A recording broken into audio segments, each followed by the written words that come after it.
এসে গেছি time square.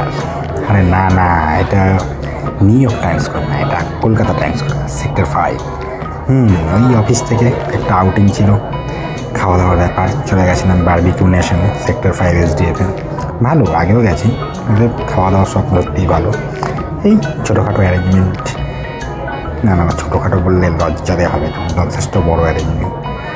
সব জায়গাগুলো বেশ, অ্যাম্বিয়েন্সটাও ভালো, পরিবেশ ভালো। রান্নাবান্না করিনি আজকে, যেহেতু এখানেই খাওয়া দাওয়া, রান্নাবান্নার পাট আপাতত একটু বন্ধ আজকের জন্য। এখানে একটু এই হার্ড ড্রিঙ্কসের সব কিছু বোঝালো, তারপর ওই একটুখানি খাবো, বেশি খাবো না।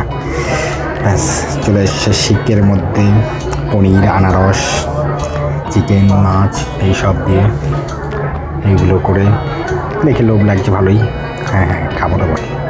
এই মোটামুটি একটা অ্যারেঞ্জমেন্ট। এই যে লেগ পিসটা বানিয়েছিল না, মাস্ত ছিল কিন্তু। হ্যাঁ হ্যাঁ, এটা একটুখানি খেয়েছি, বেশি না। আর তারপরে পাতে শাক নিয়েছি মাটন, ফুলকপিটা হেভি করেছিল, আর সাদা ভাত, আর সবার শেষে এই আইসক্রিম, মিনি রসগোল্লা, কুলফি। আর এই গরম গরম এই মিনি গোলাপ জামুনের উপর কোনো দিন আইসক্রিম দিয়ে খেয়েও, যারা খেয়েছো তারা জানো, যারা খাওনি তারা একবার খেয়ে টেস্ট করে বলো কেমন লাগে।